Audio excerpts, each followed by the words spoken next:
Let go and give it to God. You can't handle it. You can't control it. Listen, I can tell that you're tired.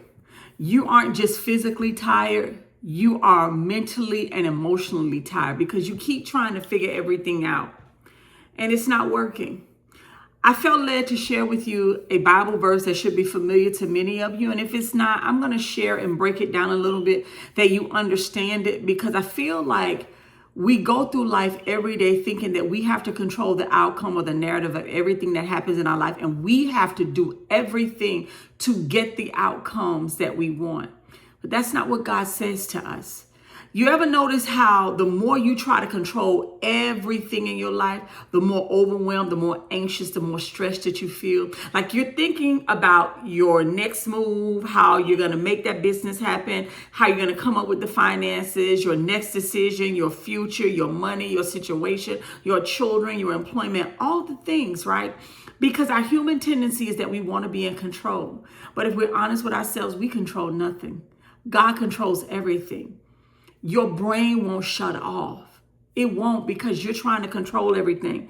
But I felt led to share with you Proverbs 3, 5, and 6. And again, it should be a scripture that you're familiar with. And it simply says, trust in the Lord with all of your heart and lean not to your own understanding, but in all of your ways acknowledge God and he will direct your path. And so I want to challenge some of you to start over.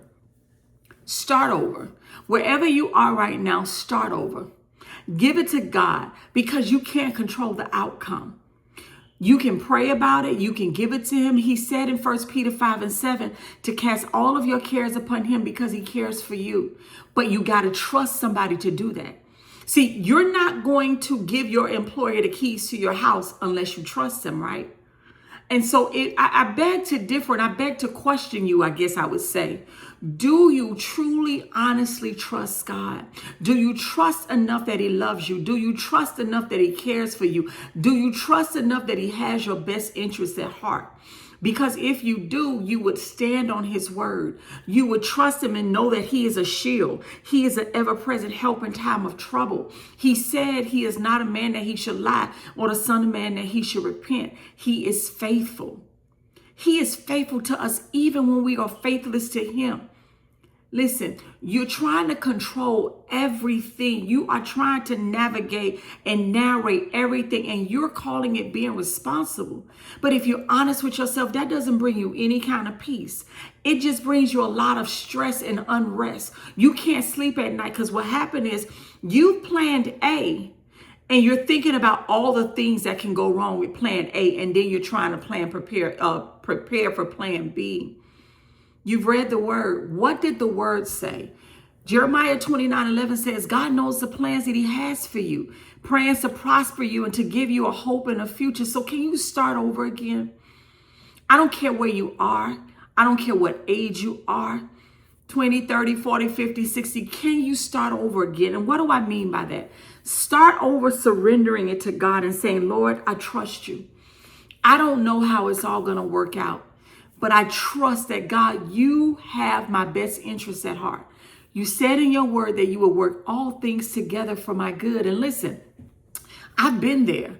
I know how hard it is to look at our world around us and know that all these things are going on and we need to make changes. I need to plan for this. I need to do that. Wisdom says, yeah, you are to plan. We plan our steps, but God orders them, right? We plan our ways, but God orders our steps. We got to trust God with everything. You go to that job every week. You work for that employer every week, put in 40, 50, 60 hours every week. And you trust that he or she is going to pay you, right? They have not created you. They have no say-so in the world today, but our Abba Father did, and he does. He controls everything, but we won't trust him. We always want to be in control, working things out, trying to strengthen, because we want narrative A to happen. We want narrative A to happen. And so we do all the research saying that if I do this, I can get narrative A. If I do that, I can make sure to get narrative A. I'm going to go to the experts and they'll say, but do you not know that God can intervene and shut down our plans? Do you believe that? I really had to sit with this because I'm in a rebuilding season myself. I showed you all last night on my live. I got a collection notice, $414,000. Where am I going to get that from? But I choose to stand on Proverbs 3, 5, and 6, to trust God with all of my heart and lean not to my own understanding. How it's going to happen, I don't know. But I know that every time my mind wants to reel up in my situation, in my finances, in my home life, I am reminded that I can trust God. He is faithful. He promised he would never leave or forsake me. He promised that he would work all things together for my good. He promised me that he would supply all of my needs. It's like starting over in areas of my life where I thought I'd already settled. I never thought at my good ripe age that I would be in 404. Let's say, you got a house or whatever, but a debt collection of 414,000, I never thought I would be there. And what God has shown me was this. You don't trust me the way you used to. You say you trust me, but do you really? Will you put it in my hands and trust me to handle it? You don't trust me the way you think you do. That's many of us. We say we trust God, but we always got a plan B somewhere in the back of our mind. And I know that doesn't feel good to hear, but hear me out, because I kept saying, God, I trust you. Lord, I trust you. But in the same breath, if we're honest, we are already trying to figure it out another way on our own. That's what you're doing right now. And God sees you. God took me straight to Proverbs 3, 5, and 6, because somebody on the other side of this video needs to hear. You got to trust God. If you are going to try to control it, God's going to take his hands off until you come to the end of yourself.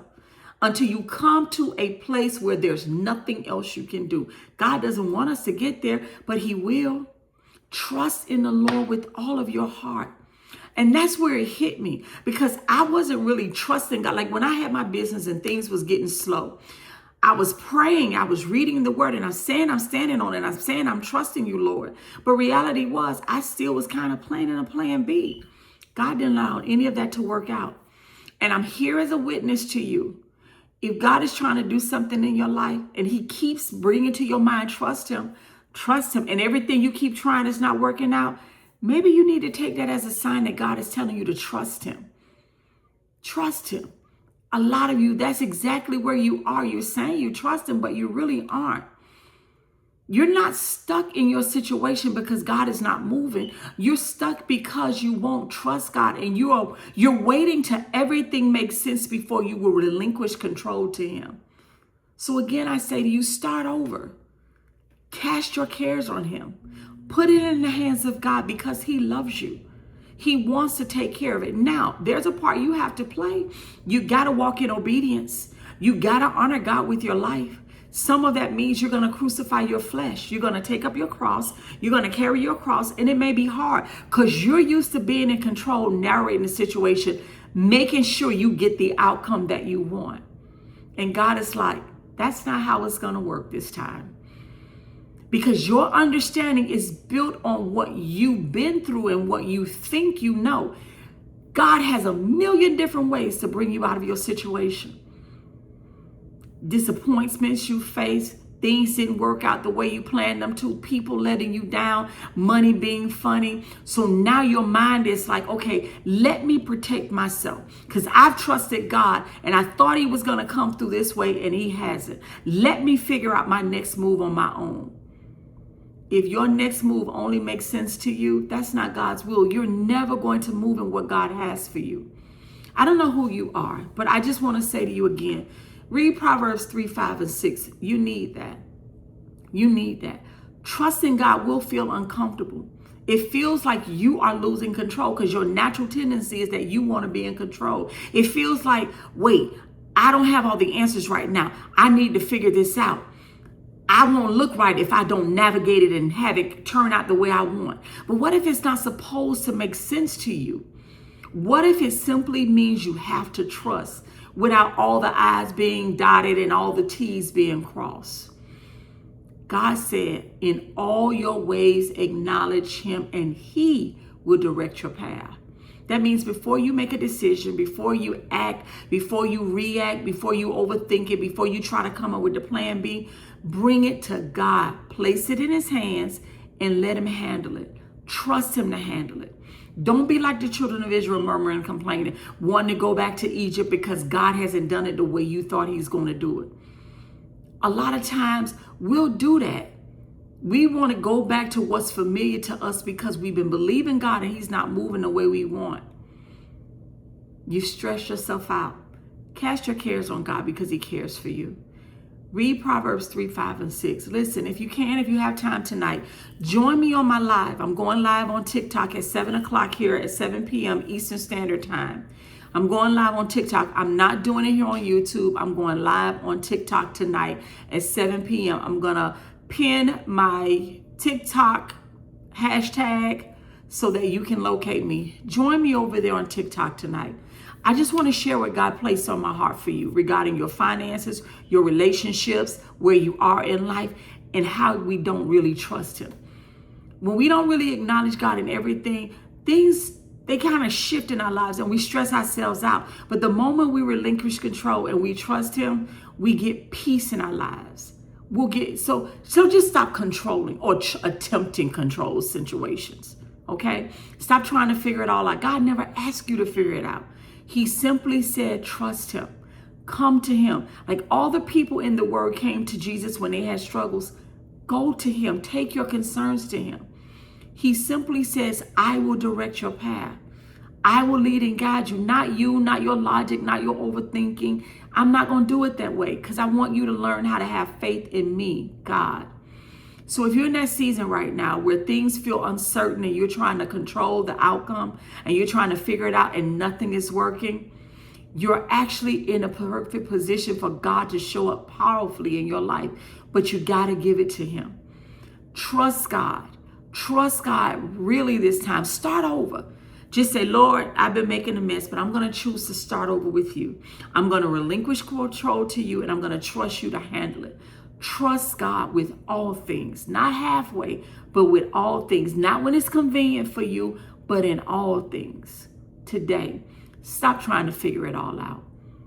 You are not lost. God is not abandoning you. God is not delaying to hurt you or cause you frustration. You are being led to his throne, to his feet, to trust him. That's why things keep getting so hard. Because one, you keep trying to figure it out, and two, God is trying to lead you to his feet so you'll trust him. Join me tonight live on TikTok, 7 p.m. Eastern Standard Time. I pray that this has blessed you, but start over. Trust God with everything in your life. Start over, my sister and brother. You all be blessed. I'll see you tonight at 7 Eastern Standard Time on TikTok. Shalom.